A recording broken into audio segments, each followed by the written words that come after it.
Ayan, nakaligo na. Let's prepare. Tayo ay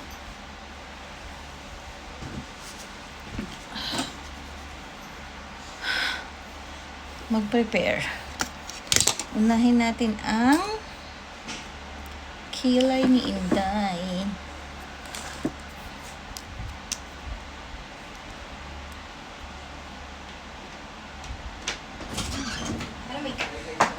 Go! Look, ito. Ang ganda naman! Pero lukot-lukot sobra. Tsaka ito yung galing tay-tay. Nagbibideo ko lang niya ako. Ay, sorry. Okay lang. Nag-makeup lang si Inday. Dito kasi yung anak ko, so dito siya mag-prepare kasi may bisita kami sa kabilang kwarto. Ginagamit yung kwarto niya. So, magkilay.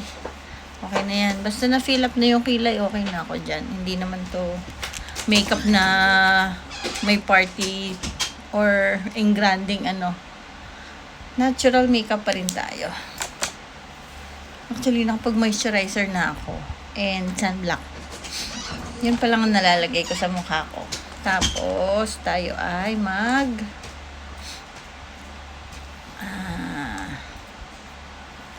blush.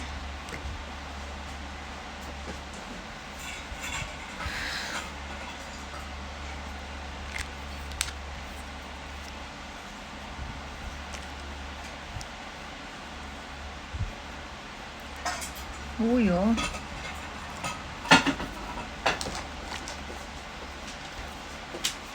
Tapos,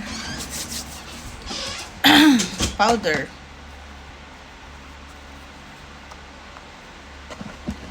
Ito ay sales lady na nagustuhan ko. Kasi white. White yung, gusto ko lang white. At saka itong sa Watsons na All Day No Sebum Blur powder.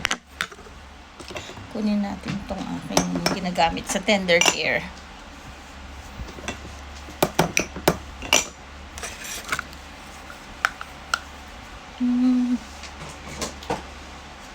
Dito na. Anong gusto mo? Hindi.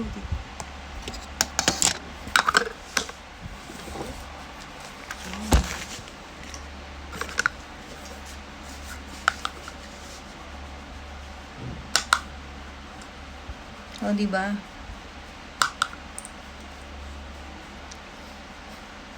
Paano kong espasol? All white.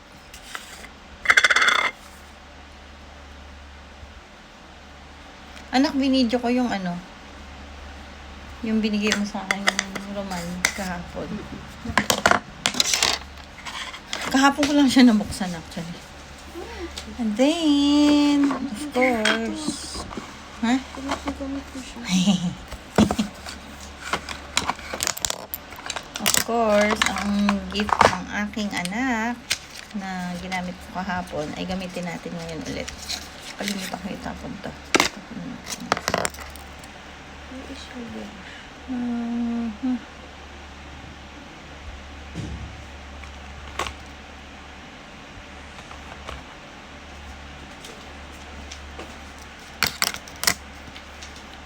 Ito, tapos lipstick, and then we're done.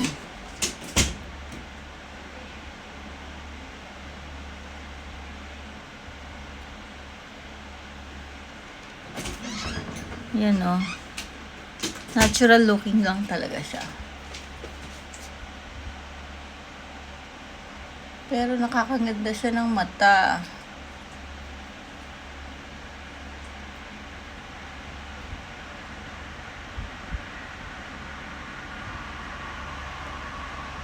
So perfect.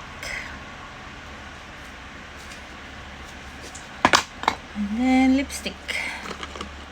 Ang gagamitin natin lipstick today.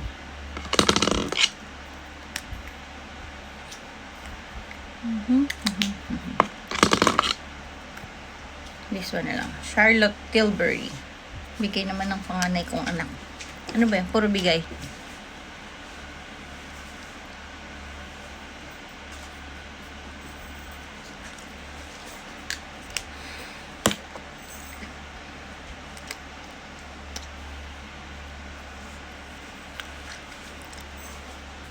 magpa-blush pa ba tayo? After ng cream blush ay ito namang powder blush. Dior. Ito naman gift ng friend ko from Dubai.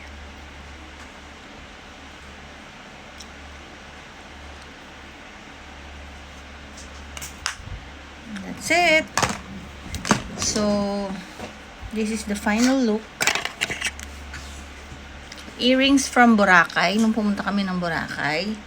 Tapos ito, rosary bracelet from Mary Help of Christians. Ito, pamana ng aking mother. So, cream sandals din. And then, this will be my bag.